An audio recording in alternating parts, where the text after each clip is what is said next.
성공취업 엑스파일 시청자 여러분 안녕하세요. 차연입니다. 저와 함께 공공기관 취업 전략을 알아보는 시간이죠. 오늘의 공공기관은 운전면허 시험하면 떠오르는 공공기관인데요. 도로교통공단입니다. 지금부터 시작해 보겠습니다.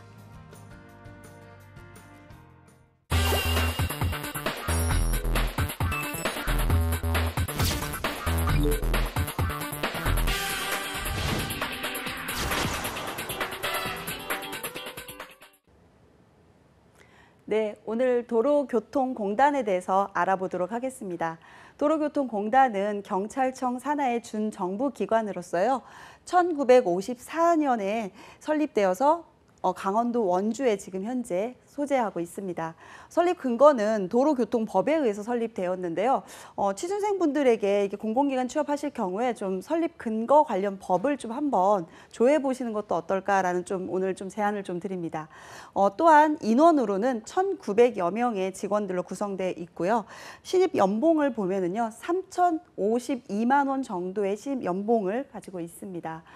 설립 목적을 한번 우리가 확인해 보겠습니다. 도로교통공단은 교통안전이라는 설립 목적을 바탕으로요. 그 교통안전에 관한 교육과 홍보와 연구와 기술 개발이라는 부분을 우리가 수행하고 있고요. 운전면허 시험 관리에 대한 부분들을 관리하고 감독하고 있는 그런 기관입니다. 또한 교통상의 위험이나 장애 발생에 대한 예방적 차원의 다양한 사업들을 진행하고 있습니다. 자, 그러면 구체적으로 사업 분야 어떻게 진행하고 있는지 알아보도록 하겠습니다. 사업 분야로서 첫 번째 교통안전사업이라는 부분을 말씀을 드리겠습니다. 교통안전사업은 말 그대로 교통안전하기 위해서는 시설이라는 게 상당히 중요하겠죠. 그래서 그 시설에 관한 용역 사업을 주로 하고 있습니다. 그래서 기술적인 문제들이나 시설 부분을 다시 개보수하거나 이런 부분들에 대한 용역을 운영 관리하고 감독하고 있으며, 저도 운전하면서 항상 이제 위험하지 않도록 속도를 잘 지키고는 있습니다만, 때로는 이렇게 강의 다니고 하다 보면은 이 단속 장비에 걸려서 벌금을 부과하는 경우가 있는데요. 교통안전공단에서 이 교통 단속 장비에 대한 이런 부분들을 이제 검사하고 있고 관리하고 있습니다. 두 번째, 교육 홍보 사업에 관한 부분들을 말씀드리겠습니다. 교육 홍보 사업 중 첫 번째 특별교통안전교육이라는 부분을 말씀을 드리겠는데요. 운전면허를 취득하셔서 이제 운전을 하시던 분 중에 정지나 취소하신 분들이 있습니다. 이분들은 아무래도 조금 더 이제 이 운전에 대해서, 교통 안전에 대해서 별다른 특별한 교육들이 필요하기 때문에 이런 분들에 대한 교육적 측면들을 사업으로 운영하고 있고요. 두 번째는 교통 안전 전문 교육이다라고 해서 우리가 일반적으로 항상 많은 사망자 수를 또 내고 있는 게 교통사고에서 많이 내고 있잖아요. 그래서 일반인 대상이나 이런 범죄 관련한 부분들에 대해서 안전 진단, 이런 관련한 부분의 전문적인 교육들을 전문가인 경찰이라던가 일반인 대상이라던가 이런 다양한 직업군에게도 이런 교통 안전에 관한 이런 교육들을 하고 있습니다. 그리고 또 어린이 청소년에 있어서 교통 안전은 상당히 중요한 부분이지 않을까 싶습니다. 그래서 어린이 청소년들에 해당하는 교통 안전, 사회 교육 이런 부분들을 교육 홍보 사업에서 진행하고 있습니다. 세 번째는 교통방송 사업인데요. 저도 운전하다 보면은 이 TVN 교통방송을 많이 듣는 것 같습니다. 그래서 전국에 이런 교통방송을 지금 운영하고 있고요. 그래서 TVN에서는 교통에 관한 정보라던가 뉴스들, 그리고 교통 관련한 다양한 프로그램들로 구성되어서 방송을 진행하고 있습니다. 그 다음에 제가 처음에 말씀드린 운전면허 시험. 그래서 운전면허 시험을 관리 감독하고 있는 곳이 바로 도로교통공단인데요. 이 운전면허 시험에 관한 종합적으로 관리하고 있는 전문기관으로서 면허본부로서는 전국에 27개의 운전면허 시험장을 운영하고 있고요. 운전면허의 주요 관련 업무 관리에 있어서는 면허 시험 관리라던가 운전면허에 대한 민원 관리 이런 부분들을 하고 있다라고 아시면 되겠습니다. 연구개발 사업, 이제 그 다음 사업으로 말씀드리겠는데요. 교통이라는 것은 항상 예측 불허의 어떤 상황들도 있을 거고요. 사회 변화적인 특성이라던가 이제 앞으로 정말 이제 무인 자동차 시대가 된다면 이 교통 안전에 대한 여러 가지 요소들이 많이 발생되지 않을까 싶은데요. 그런 연구개발 사업에 관한 이런 연구 시설을 운영 관리하고 연구에 대한 이런 보고나 이런 부분들을 이제 계속 지속적으로 연구하고 있고요. 그다음에 국제 교류 및 협력 이런 관련 사업 사업들을 하고 있습니다. 이제 마지막으로 사회공헌 사업으로서는요, 사회약자를 위한 면허취득 상담 및 지원 사업과 교통사고 피해자들에게 가족들을 좀 더 도와줄 수 있는 그런 피해자 가족 돕기 사업도 하고 있고요. 중증 장애인 지원센터 등을 운영하면서 교통과 취약적 계층의 어떤 그 가교적 역할을 사회공헌 사업으로 하고 있다라고 알 수 있겠습니다. 그러면 도로교통공단에서는 주요 사업 성과로 현재 어떻게 나타나고 있는지 보도록 하겠습니다. 운전면허 시험 관리라는 사업이 가장 주요 사업으로서 우리가 운전면허 시험을 보고 갱신하고 취득하는 그런 과정과 관련된 거죠. 그래서 가장 큰 사업으로서 430억 원의 주요 작년도 기준으로 사업 성과를 냈으며, 두 번째로는 교통안전 기술 개선 사업으로서 아까 신호 체계라던가 아니면은 이런 이제 교통 관련한 다양한 교통 시설 관련한 부분들에 대한 기술 개선을 하는 그런 사업으로서 192억 원이라는 이제 이런 사업을 수행하고 있으며, 방송 아까 TVN 방송 말씀드렸죠. TVN 프로그램 제작과 관련돼서는 188억 원의 사업 수행을 하고 있고, 마지막으로 교통안전교육 홍보 사업으로 67억 원의 사업 수행을 하고 있다라고 이런 축 4가지의 사업들을 우리가 알 수 있겠습니다. 그중에서 이제 운전면허 시험 관리 사업에 430억 원에 해당하는 사업으로서는요, 27개의 운전면허 시험장을 관리하는데 효율적으로 운영할 수 있도록 이제 다양한 이제 서비스, 행정 서비스를 진행하고 있기도 하고요. 면허증 제급, 제작 및 발급 을 하기 위한 어떤 그런 통지라던가 이런 서비스도 진행하고 있고, 면허 관리 정보 구축을 통해서 신속 정확한 어떤 정보를 제공하기 위한 다양한 행정 서비스를 진행하고 있다라고 말씀드릴 수 있겠습니다. 자, 그러면 우리 도로교통공단의 최근 이슈를 좀 보도록 하겠습니다. 도로교통공단에 최근에 이 4차 산업혁명 시대에 맞춰서 VR을 활용한 교통안전 교육을 실시했다라는 이런 뉴스가 나와 있는데요. 최근 과속 난폭운전, 음주운전과 같은 법규를 위반하시는 그런 분들을 좀 더 그 안전 교육을 하기 위해서 이런 VR을 통해서 교통 안전에 대한 교육을 이제 조금 더 사람이 아닌 현장 시뮬레이션을 통해서 VR을 활용한 교육을 하고 있다라고 우리가 이렇게 알 수 있고요. 그다음에 교통안전공단이 보유하고 있는 심리상담 인력이 있습니다.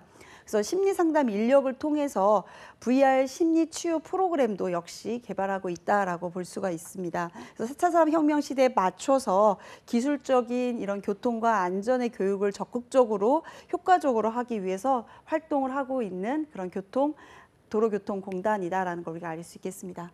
자, 그러면 인재상을 좀 보도록 하겠습니다. 총 인재상은 4가지로 나타날 수 있는데요. 첫 번째는 혁신이라는 인재상을 가지고 있습니다.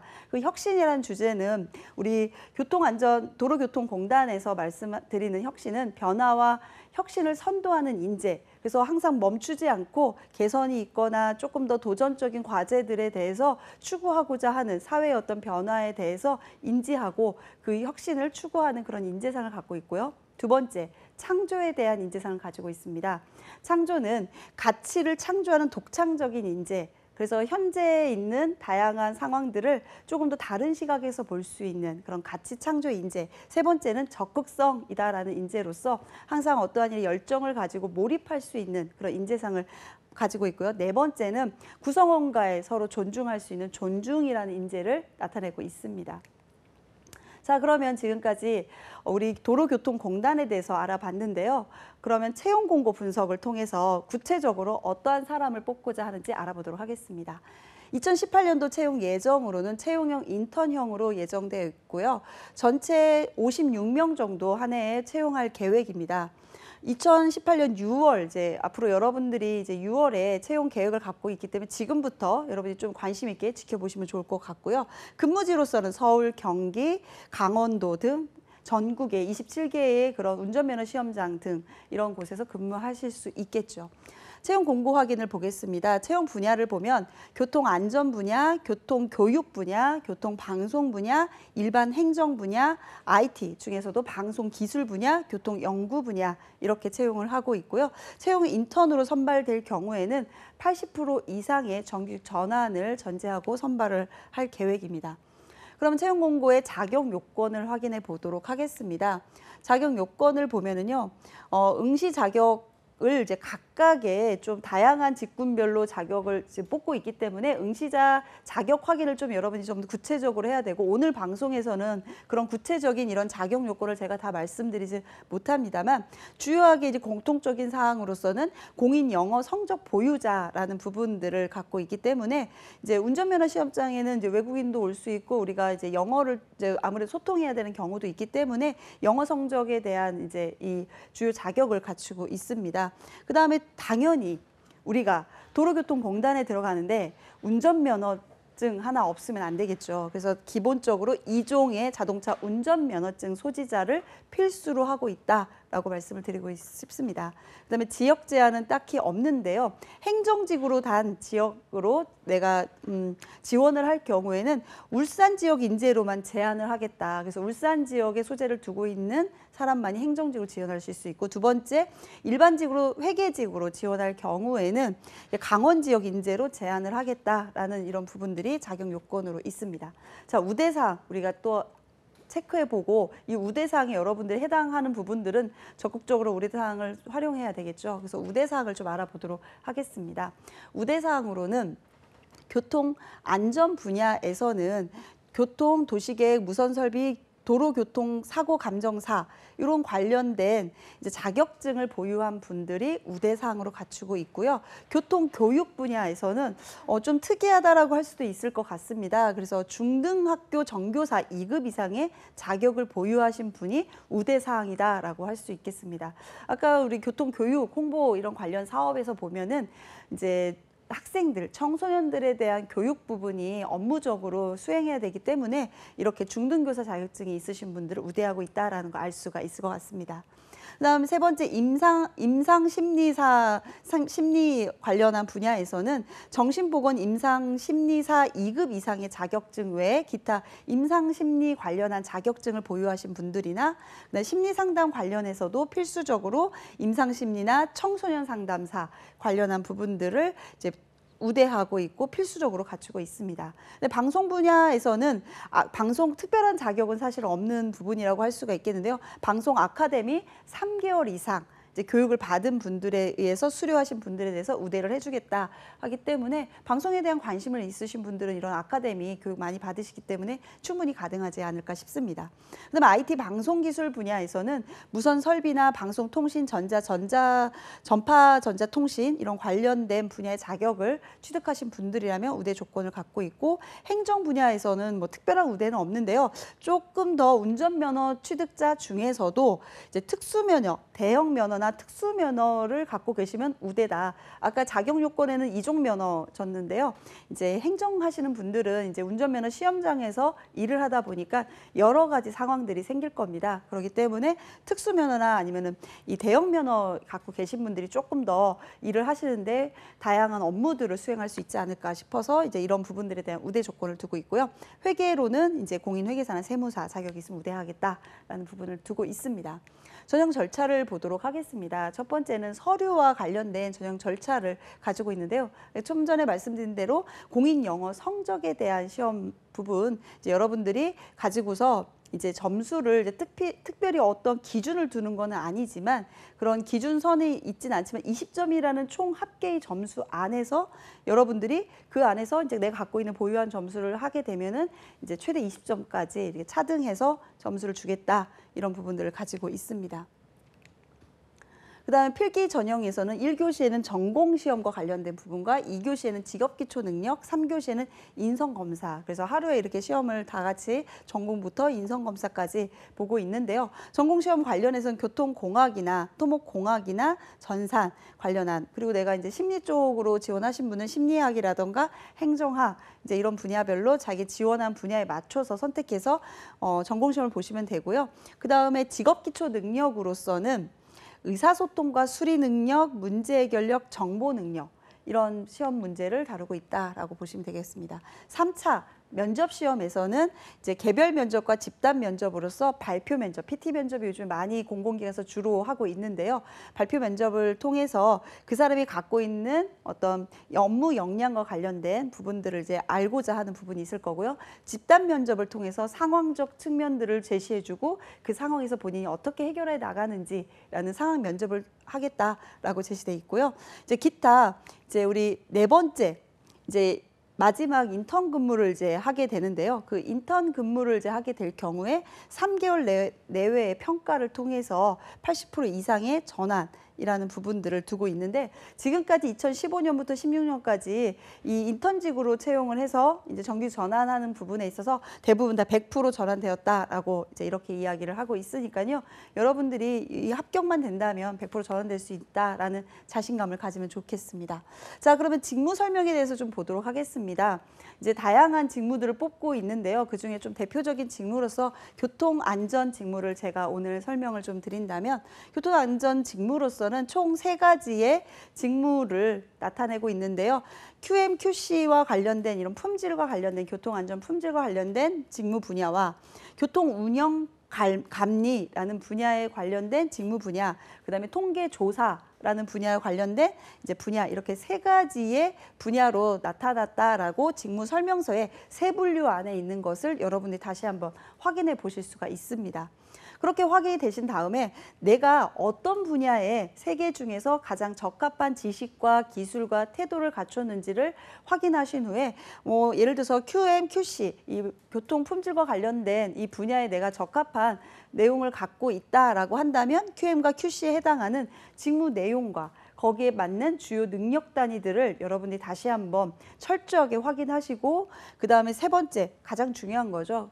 지식과 기술과 태도가 어떠한 것들을 요구하는지를 찾으셔서 그 키워드들을 정리하신 후에 이 키워드가 나중에는 여러분들의 자소서에서 이 내용과 연결시켜서 여러분들이 어떠한 경험을 가졌는지를 나타내줘야 되기 때문에 직무 설명서를 여러분들이 놓치게 되면은 여러분들만의 어떤 특별한 이야기는 될 수 있습니다만 해당하는 회사의 직무에 맞춰서 연결점을 매칭도가 떨어지기 때문에 채용에게는 좀 거리가 있지 않을까 싶습니다. 그래서 직무 설명서에 KSA죠. 지식과 기술과 태도에 해당하는 부분의 키워드를 이제 추출해내는 그런 활동을 이제 하셔서 이제 마지막 보니까 이제 직무 관련한 자격증에 대한 제시 부분이 있습니다. 그래서 내가 이 자격증을 보유했는지 아니면 앞으로 지원을 하실 분들이라면 보유 계획을 세우셔서 이제 지원을 하시면 좋을 것 같습니다. 이제 기타 이제 나머지 이제 분야에 대해서 각각 직무 내용과 능력 단위와 KSA에 해당하는 부분 여러분들이 꼼꼼히 확인하셔서 나에게 최대한 맞는 직무 포지셔닝을 잡고 거기에 맞춰서 자기소개서를 작성하시면 되겠습니다. 자, 그러면 여러분들이 가장 또 궁금해하는 입사 서류 중에 자기소개서 분석을 한번 해보도록 하겠습니다. 자기소개서 문항 첫 번째입니다. 이제 첫 번째 문항이 좀 기네요. 네, 귀하가 우리 조직에 입사하였다는 상황 하에 아래의 질문에 답변을 기술하여 주십시오라고 했고요. 첫 번째, 입사 첫 일주일을 어떻게 보내시겠습니까? 그 다음에 두 번째, 입사 이후에 생각하고 있는 직무에 대해 기술해 주세요. 세 번째, 우리 회사에 들어오면 갖게 되는 좋은 점과 기회에 대해 기술해 주십시오.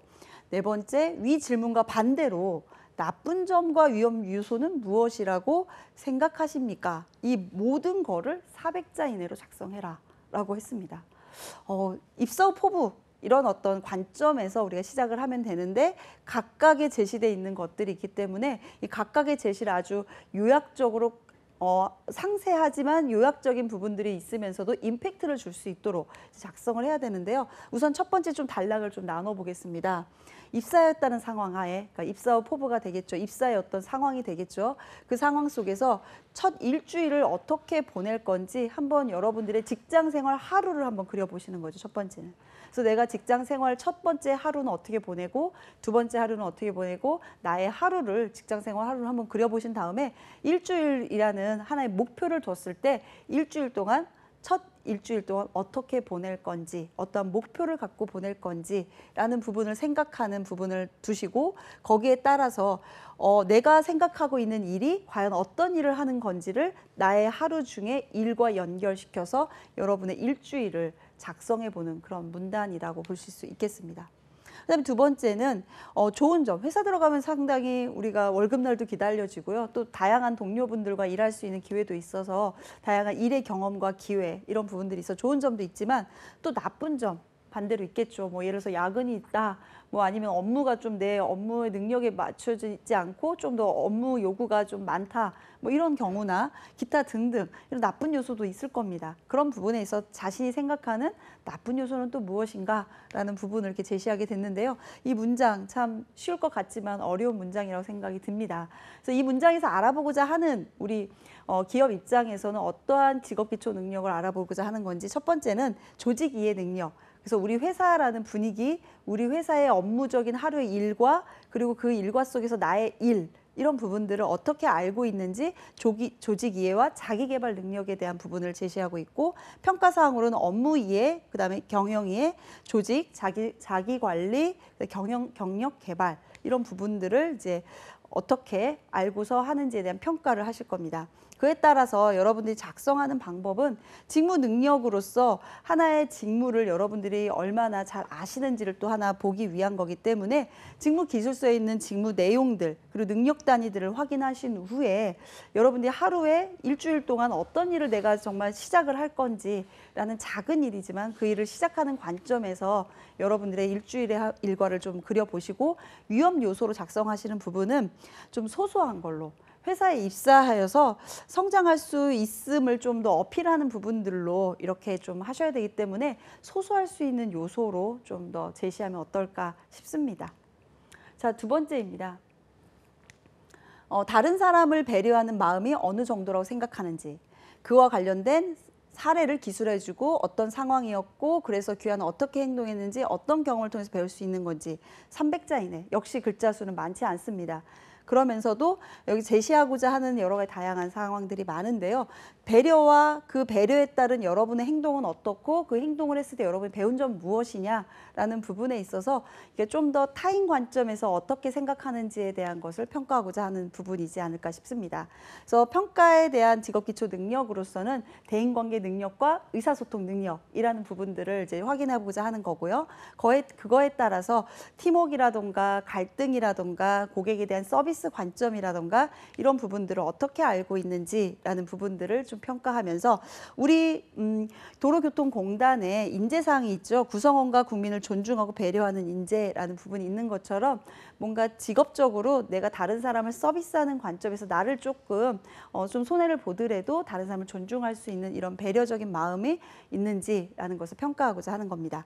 거기에 따라서 직무에 있어서 배려하는 태도, 그러니까 내가 지원한 직무가 어떠한 상황이 있을 때 배려적 태도가 가장 적합한지를 직무기술서 역시 또 확인해 보시면서 여러분이 만약에 행정이라면 요청 내용에 적극적 경청하는 사례를 기술한 후에 거기에 따라서 배운 점을 작성하는 건 어떨까라는 사례를 들어드릴 수 있겠습니다.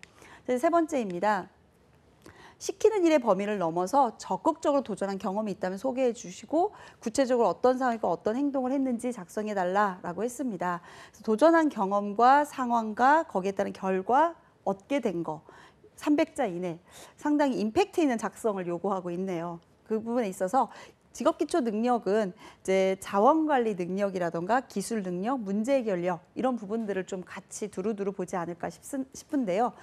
그 이유로서는 이제 한정돼 있는 자원이 있는데 그거를 내가 좀 더 극복하면서 좀 더 해보고자 하는 그런 부분들이 일의 범위에서는 내가 갖고 있는 어떤 자원이 부족할 수 있습니다만 그것을 좀 넘어설 수 있는 문제 해결력 이런 부분들을 좀 평가한다라고 봤을 때 인재상에서도 적극성과 열정을 가진 인재라는 부분이 있습니다. 이런 부분처럼 여러분들이 지원 직무와 관련해서 내가 하는 일에 조금 더 도전적 과제로서 잡으면 어떤 게 좋을까라는 걸 좀 생각해 본다면 예를 들어서 심리 상담, 뭐 행정 정보 심리 상담이라는 업무를 봤을 때 행정 정보 수집 능력을 발휘하는 게 상당히 중요한데요. 그 발휘하는 것에 있어서 계획 체제를 수립하는 그런 경험을 좀 더 제시해 보면 어떨까라는 생각이 듭니다. 그래서 내가 정보를 수집함으로써 교육 체계를 좀 더 보다 높게 좋게 향상되게 했던 경험 그게 여러분들 학교 생활 중에 있다면 그런 부분을 한번 심리상담 파트에 지원하는 분이라면 제시해 보면 어떨까라는 생각이 듭니다. 네 번째입니다. 귀하는 자신의 변화와 혁신을 위해 스스로 하고 있는 것에 대해 기술해 주십시오. 구체적으로 어떤 노력을 하고 있습니까? 라는 부분을 했는데요. 변화와 혁신, 그게 나의 변화라는 부분이다라는 거고요. 거기에 따라서 노력한 거라는 부분을 이제 얘기하고 있죠.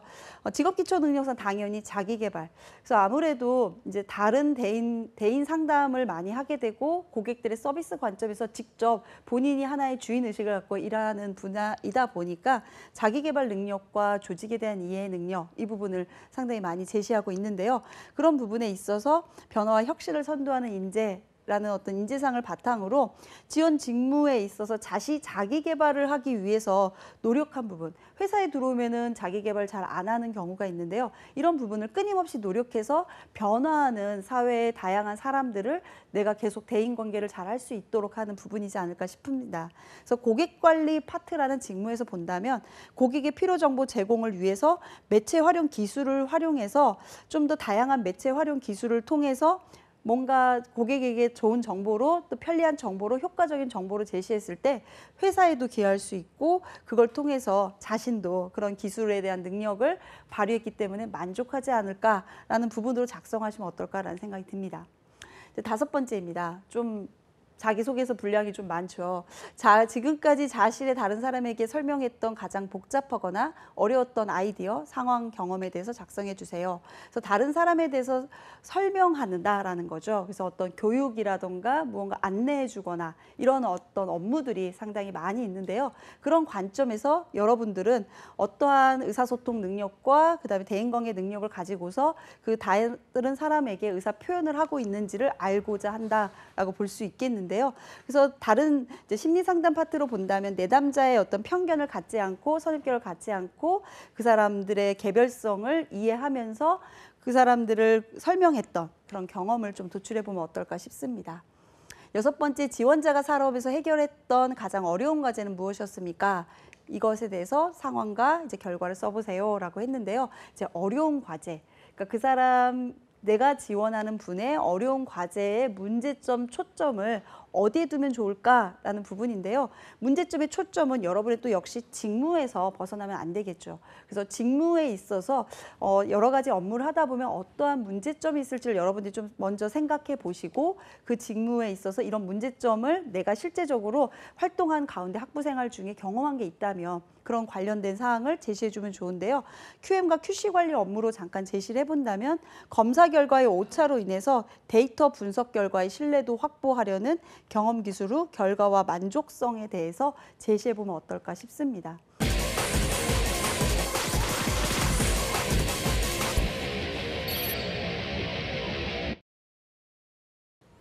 네, 지금까지 도로교통공단에 대해서 알아봤습니다. 우리가 자소서 항목을 이렇게 쭉 보게 되면은요, 항상 느끼게 되는데요.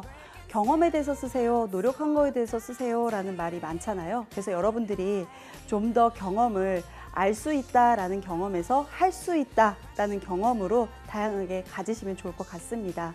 자, 그럼 저는 여러분들의 취업을 항상 응원해 드리는 그런 취업 컨설턴트가 되겠습니다. 저는 여기까지입니다.